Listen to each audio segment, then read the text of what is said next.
Le revoici, le revoilà. Prêt à vloguer, toutes sortes de vlogs. Aujourd'hui, j'avais envie de vous raconter une petite histoire. Je pars en tournage, mais je dois aller à Leroy Merlin avant parce que c'est la vraie vie en fait. C'est la vraie vie des gens, c'est pas la vie des youtubeurs. En gros, il y a quelques semaines, je me suis retrouvé à faire fixeur, puis à faire cadreur avec l'équipe Oni et Steph pour le média Brutix. Donc en gros, un fixeur, c'est celui qui va donner les adresses, c'est celui qui va faire un état des lieux du terrain, des réalités pour faciliter le travail des journalistes et des reporters. C'est un format 12 minutes, c'est un portrait croisé. Ça se focalise sur Clément, qui est l'entraîneur des Coyotes de Denain, le club de football américain, et sur Amine, qui est un jeune de la cité Bellevue qui fait de la bécane essentiellement. Et en gros, c'est 12 minutes, vraiment full testostérone, bécane, carburant, muscle, tout ce que tu veux.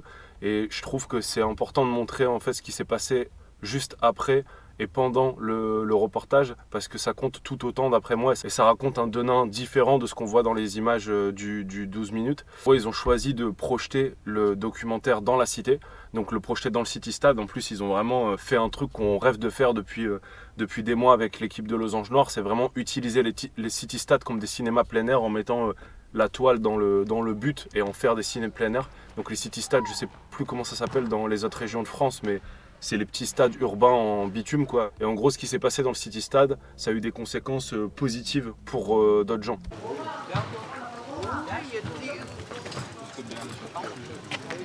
C'est la bac live, mon cousin.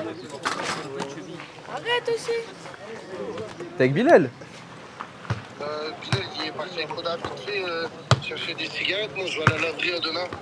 Il m'a dit qu'il va arriver à la Bellevue. C'est parce que je suis avec Nico de Losange Noir.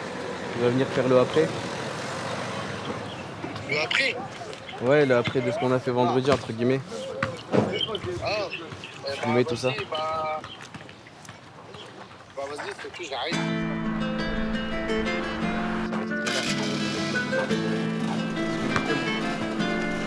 Obligé de faire ça.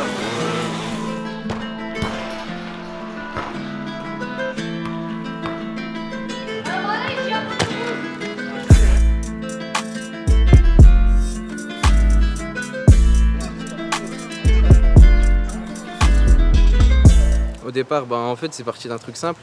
C'est qu'on s'est dit qu'on va tous regarder justement la vidéo d'Amine, le reportage brut. On s'est dit qu'on va le regarder au City Stade, on va le diffuser, au moins tout le monde y le regarde. On le regarde tous ensemble, mais à la base, c'était un truc genre en mode, c'est entre potes, entre familles, tu vois, on achète 2-3 paquets de chips, on le regarde tous ensemble. Et Thomas, il a eu l'idée de justement faire quelque chose pour Kylian en même temps, vu que ça va ramasser quand même un petit paquet de monde. Et du coup, là, on s'est dit, ouais, c'est le début de quelque chose. On s'est dit, tiens, on va organiser un truc au quartier pour visionner le reportage. Donc j'ai appelé un ami à moi. Il a ramené son rétroprojecteur, son enceinte, tout ça. On a fait un petit truc carré. Et les idées, ils venaient au fur et à mesure. Donc on a fait un barbecue, un stand de barbe à papa, des bonbons, tout ça. Il y avait des trucs gratuits, des trucs payants. Et c'était surtout pour le petit Kylian. Donc c'est un petit qui était toujours avec nous. On roulait dans les voitures, il venait avec nous en motocross. On le faisait kiffer un petit peu. Et vu qu'il est malade, on a organisé ça pour récolter une cagnotte pour lui, pour séparer le suivre durant toute son hospitalisation. En gros, pour contextualiser, Kylian, il a subi une intervention au niveau du cœur. Et suite à l'intervention, c'est des problèmes aux poumons qu'il a eu. Et là, il attend une transplantation pulmonaire. Ça va prendre au moins 3 mois d'hospitalisation en région parisienne. Et c'est pour ça qu'il y a eu une cagnotte de la part des jeunes. C'est pour permettre à sa famille de le suivre pendant les 3 mois où il est sur Paris. Justement, on avait diffusé sur les réseaux la cagnotte Litchi. Sur Snap, sur Instagram, Facebook, on faisait tourner ça un max. Il y avait aussi mon pote Méziane. Lui, en fait, ce qu'il faisait, c'est parce qu'il travaille avec son grand frère. Il récoltait l'argent entre guillemets en liquide. Quand il y avait des gens qui voulaient donner, ils allaient le voir et lui donner. Et puis là, justement, après la cagnotte Litchi, l'argent qu'on ramassait en liquide et avec ce qu'on a programmé vendredi. Et on s'est organisé sur le tas. Il y a des idées qui fusaient de partout, tu sais, sur le groupe. Et puis on a, entre guillemets, on a tous mis un peu la main à la pâte. Tu peux arrêter d'envoyer des frappes, s'il te plaît? Tu peux arrêter d'envoyer des frappes? Parce qu'il va filmer avec la caméra, ça va faire du bruit sinon. 5-10 minutes. Ce qu'on a fait déjà, c'est qu'il faut savoir qu'en 2 jours, on a fait un truc, même où je suis en stage, ils ont choqué, c'est qu'on a eu un arrêté municipal. C'est-à-dire qu'on a réussi à bloquer la rue. Ce qu'on a fait, c'est qu'on s'est dit, grâce à l'aide d'Alison, la dame qui habite là, elle nous a passé sa cour. On a mis tout ce qui est stand, etc. barbecue, on les a mis là. En même temps, tout ce qui était justement le courant pour tout ce qu'il y avait ici, on se fournissait chez elle. Là, on a mis un truc de vidéoprojecteur, on l'a accroché à la barre du City. Là-bas, il y avait le jeu gonflable. Vraiment, là-bas, c'était Cavalkid. Il y avait tous les shows, ils étaient là. Il y a des darons, ils ont fait quoi? Ils ont fait tout ce qui est gâteaux, biscuits. Je recevais des messages Facebook, des gens que je connaissais à peine. Ouais, est-ce que je peux faire des gâteaux pour le petit, etc. J'ai dit à tout le monde de tout ramener. Donc il y avait sucrerie, gâteau, barbe à papa. J'ai senti vraiment un élan de solidarité parce que, comme j'expliquais, il y a la dame qui nous a passé sa cour pour tout installer, l'électricité pour tout brancher. À côté, il y avait le mec qui habite là, Denis. Il est venu, il nous a dit qu'il y avait un CAP en cuisine. Du coup, il s'est dit, je vais gérer le barbecue. Ouais, après, souvent, tu vois, regarde, lui, à chaque fois, il l'embête, ils lui font chier un peu, il rôle. Mais directement, quand Samir il a prévenu tous les gens de la rue qu'il allait avoir du bruit jusqu'à, par exemple, 23h minuit, et directement, quand il a ouvert sa porte, il a dit, je vais vous aider pour le barbecue. Alors qu'à chaque fois, les jeunes, ils lui font chier. Il n'y a pas eu de... Bah ouais. Il n'y a personne qui l'embête pour t'inventer des trucs. Moi j'ai participé à faire tout le barbecue complet, du début à la fin. Voilà, parce qu'il n'y avait pas tellement de personnes dessus. Je me suis porté volontaire et ça m'a fait plaisir. Et je suis prêt à continuer encore pour aller plus loin, pour que la Bellevue profite de tous ses avantages. Et vraiment, même les mères de famille, comme je t'ai dit, il y avait des gens que je connaissais même pas. Ils étaient venus justement pour donner des trucs. Donc en termes de solidarité, on ne peut pas faire mieux, je pense. Et après, c'est pareil, c'était pour donner une bonne image aussi du quartier, parce que souvent, il est mal réputé ici, par rapport surtout au motocross. Dans c'est le quartier où il y a le plus d'engins motorisés, tu vois. Le motocross, les quads, les buggy, souvent c'est ici que ça se passe, tu vois. Ça a touché pas mal de monde par rapport au secteur extérieur comme intérieur. Voilà, il y a beaucoup de personnes qui sont venues. Et on est très content qu'ils aient été présents suite à cet événement pour le petit. Mais on n'est jamais à la merci que ça nous arrive demain. Voilà. On serait content qu'on le fasse pour nous. Si on s'organise, on fait les choses intelligemment. On peut faire des bêtes de trucs.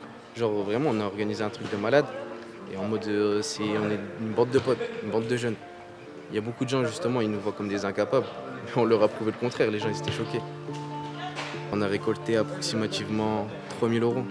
Juste le vendredi là, c'est-à-dire sans compter la cagnotte litchi, les dons qu'ils avaient été faits avant, etc. Juste l'événement là, ça a récolté 3 000 €.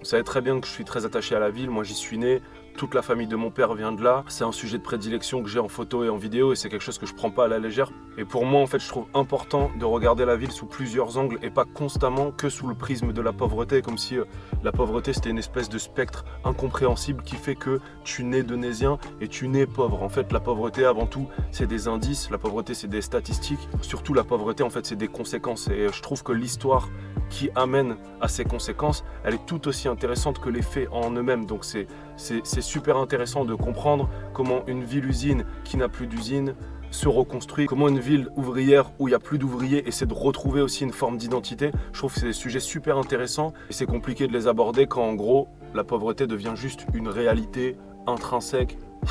Pas de comment, de pourquoi. D'ailleurs, je compte faire aussi un portrait des jeunes donésiennes. Elles sont constamment invisibilisées, surtout dans le nord et surtout dans les quartiers. Donc en fait, dès que j'ai l'occasion de donner la parole aussi aux filles, je le ferai avec plaisir et je le ferai avec beaucoup de sérieux. Et c'est vrai qu'on s'est bien marré avec le cross bitume, on s'est bien marré avec les roues arrière, mais ce soir-là, il n'y a pas une bécane qui a tourné. Ce soir-là, Madame la maire était là. Ce soir-là, les municipaux ont mangé des sandwichs avec les jeunes. Tout le monde était dans une bonne ambiance. Et il y a 3 000 € qui ont été récoltés pour une cause super juste, avec des jeunes qui ont fait ça juste en 2 jours de temps, sans aucune expérience d'organisation.